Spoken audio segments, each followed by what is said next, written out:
Olá pessoal, hoje eu vou falar sobre um texto utilizado pelo sistema religioso para justificar a existência de um sacerdócio, né, de uma hierarquia dentro dos templos. O texto está em Efésios capítulo 4, vou colocar aqui para a gente ver, é esse texto aqui, Efésios capítulo 4, versículo 11. Ele mesmo deu uns para apóstolos, e outros para profetas, e outros para evangelistas, e outros para pastores e doutores. Se nós lemos esse texto isolado, dá a impressão que Paulo, né, que escreveu Efésios, dá a impressão que ele falou que houve uma distribuição de cargos, né? Mas uma das coisas que é muito fácil de verificar se tá tendo algum entendimento errado é você verificar o contexto de toda a escritura. Você deve pegar e verificar se existe alguma outra passagem que contradiz essa, né? Considerando, claro, a questão da velha aliança e da nova aliança, né? Então, esse texto faz parte da nova aliança. Então, se de repente tiver algum texto que vá contra isso, dentro da nova aliança, então nós temos que analisar com muita calma para ver se é isso mesmo. Por exemplo, Jesus chegou a falar em Mateus 23 que só existe um pastor, que é ele, né, e um pai que é o Criador. Né? Então já vai contra essa questão de hierarquia, né, nos tempos.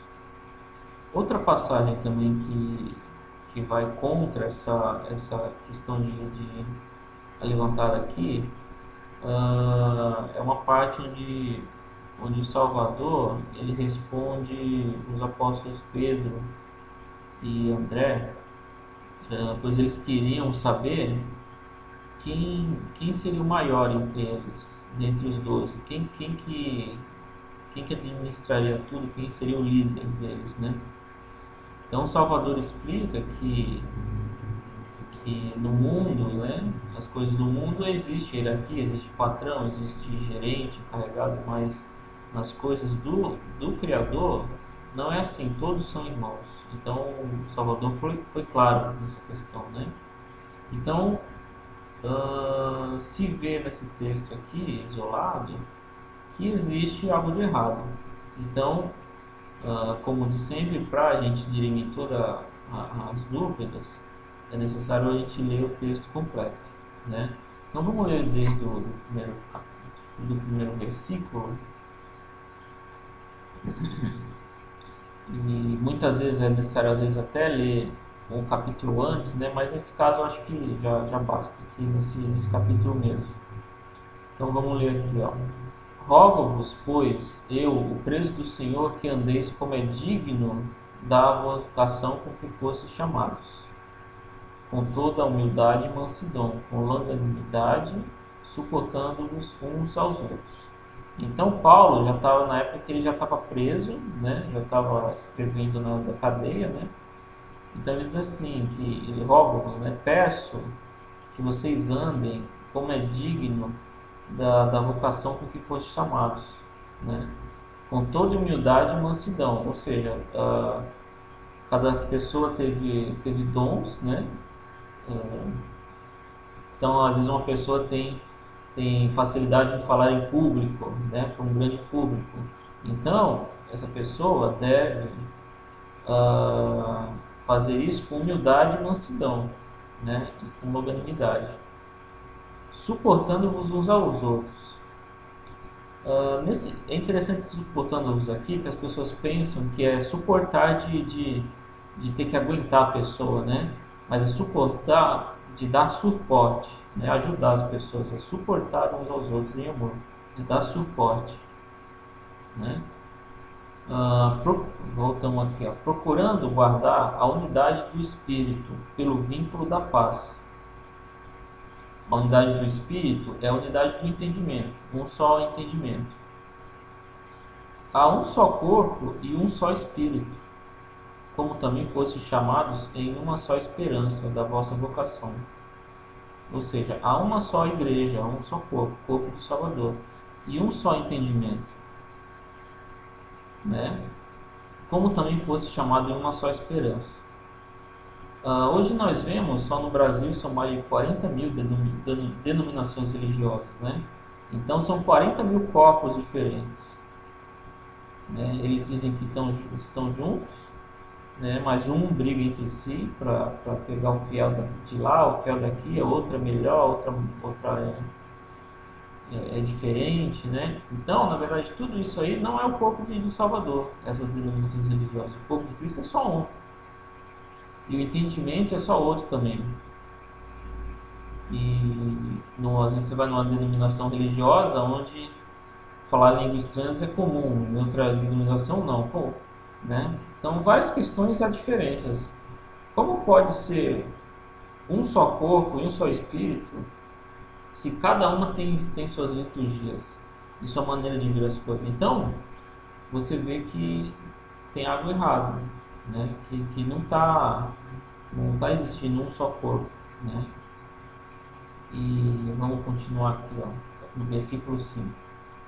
Um só Senhor, uma só fé, um só batismo, um só Deus e Pai de todos, o qual é sobre todos e por todos e em todos vós. Mas a benevolência foi dada a cada um de nós segundo a medida do dom do Salvador. Por isso diz: subindo ao alto, levou cativo o cativeiro e deu dons aos homens. Ora, isto ele subiu, que é, senão que antes tinha descido as pazes debaixo da terra? Aquele que desceu é também o mesmo que subiu acima de todos os céus para cumprir todas as coisas. Está falando de Salvador aqui, né? E é interessante aqui que ele diz assim, ó, por isso é dito: subiu e levou cativo o cativeiro e deu dons aos homens. Quando se fala que levou cativo o cativeiro, o sistema religioso diz que é o pecado, coisa do tipo, né? Joga pro diabo, joga pro pecado, né? Mas o cativeiro era a lei de Moisés, era o sistema religioso que regia a questão religiosa da época, né? Então o cativeiro era aquelas liturgias que as pessoas tinham que fazer para se chegar ao Criador, né? Porque na lei de Moisés existiam os levitas, né? E dentre eles existia uma pessoa chamada sumo sacerdote, e só ele tinha acesso direto lá ao Criador, né? Então as pessoas dependiam do sistema religioso para perdão de pecados, fazer sacrifícios, esse tipo de coisa, né? Mas quando o Salvador subiu ao alto, ele levou o cativeiro, ele destruiu tudo isso e deu dons aos homens. O que isso quer dizer? Quer dizer que essa responsabilidade que era do sumo sacerdote, né, de toda aquela questão religiosa, ele foi passado a todos os homens. É nítido aqui que o que acontece? Houve uma substituição, né? Uma substituição da lei de Moisés para algo mais simples, que era dons para cada pessoa, em todos nós,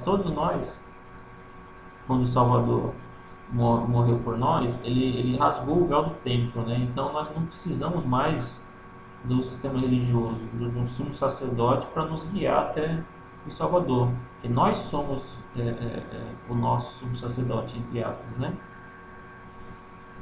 E vamos continuar aqui.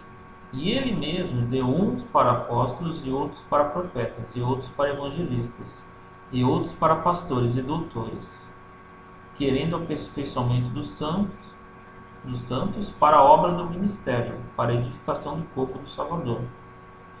Um detalhe aqui interessante que ele mesmo deu, né? Não é ele mesmo dá, ele mesmo deu no passado. Então já deu já, ou seja, não existe. Já foram os 12 apóstolos, né? O Judas morreu, entrou Paulo, né? Então ele deu, mas depois não quer dizer que está dando mais, né? Agora uma questão importante aqui. Ele deu todas esses dons que não são cargos, né? Não são cargos, ele está falando de dons, né? A profetas, uma pessoa que fala bem. Evangelista é uma pessoa que sabe pregar para outras pessoas, né? E outros para pastores e doutores, pessoas que conhecem da nova aliança e passam o ensinamento para outras pessoas. Ele fez tudo isso, agora é importante aqui, ó, até que todos cheguemos à unidade da fé e ao conhecimento do Salvador, ao homem perfeito, à medida da estatura completa de Cristo. Então, o que acontece? A pessoa vai ensinar outra até que essa pessoa passe a conhecer também, até que, né? Então, no sistema religioso é natural você ver pessoas com às vezes 20, 30 anos dentro do mesmo templo, da mesma congregação ali, sempre debaixo da autoridade de um líder religioso, né? Às vezes o líder religioso se aposenta, entra o filho e continua, né? E a mesma coisa, todo dia lá, todo culto lá, Malaquias 3:10, 1 Coríntios, né? Então, como se a pessoa nunca aprendesse, como se a pessoa tivesse que ficar repetindo, né? Então, não é o modelo que o Salvador deixou, né? Você vê aqui que acontece? Quando o Salvador levou o cativeiro, ele deu dons aos homens, né? E não foi para fulano é o pastor, agora o ciclano é bispo. Ele deu dom aos homens, a todos os homens, né?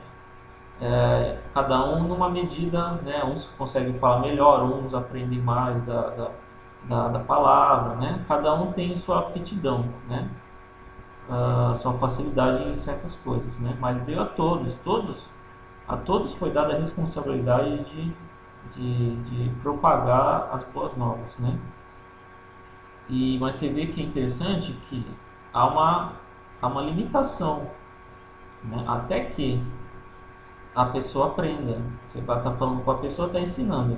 Quando essa pessoa aprender, não tem que ficar repetindo, a pessoa ficar 10, 20, 30 anos repetindo a mesma coisa. A pessoa aprendeu, ela deve pegar e ensinar outras pessoas, né? Digamos que ela vai ser a pessoa vai ser a doutora da outra pessoa, até que aquela segunda pessoa tenha aprendido tudo, né? E justamente aqui ele diz o motivo, ó, para que não sejamos mais meninos inconstantes, levados em roda por todo vento de doutrina, pelo engano dos homens que com astúcia enganam fraudulosamente. Antes, seguindo a verdade em amor, cresçamos em tudo naquele que é a cabeça, o Salvador, né? Então o que acontece? Resumindo aqui, vamos voltar aqui atrás, um pouquinho acima, né? Para a gente entender. O Salvador, vamos voltar porque é uma questão de entendimento aqui que precisa ser, né, feita de devagar, né? Então, o Salvador, ele cumpriu a lei de Moisés, ele levou cativo o cativeiro, né? E deu os dons aos homens, né? Ou seja, não é mais necessário que existia um sacerdote. O próprio homem é sacerdote dele mesmo, né? E ele mesmo deu um para os apóstolos e outros para profetas, enfim. Ele deu capacidade para as pessoas de pregar o evangelho, né? Até que todos cheguemos à unidade da fé, né? Então a pessoa vai ensinar a outra até que a outra pessoa aprenda, né? Aí por que isso? Por que esse modelo assim de você ensinar e depois não ficar mais vinculado àquela pessoa? Por causa disso, para que não sejamos mais meninos inconstantes, levados em roda por vento de doutrina dos homens, né?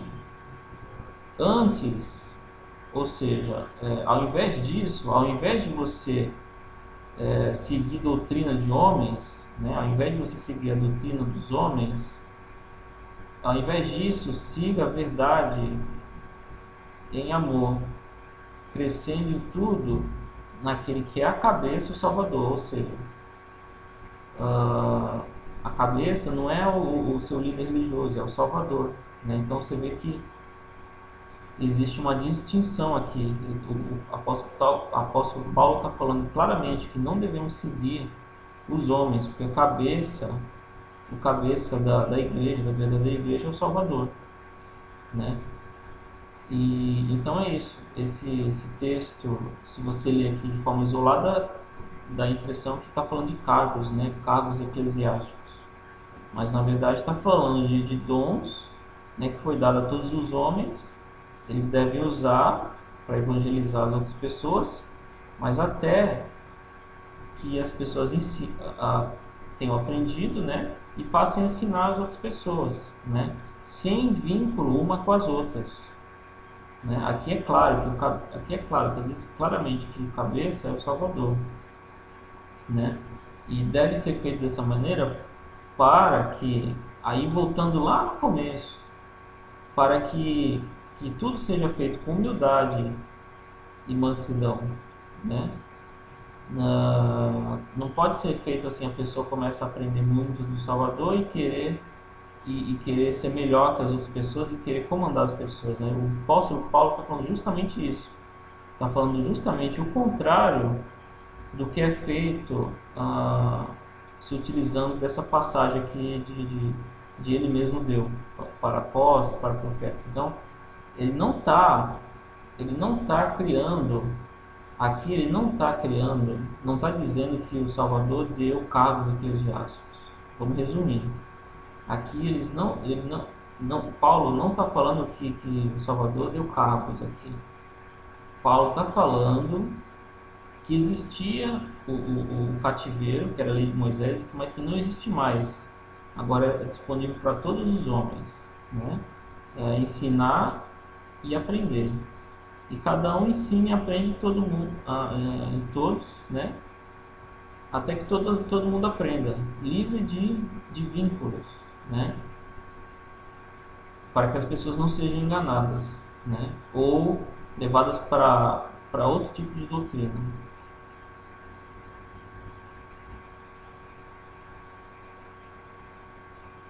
Então é isso, pessoal.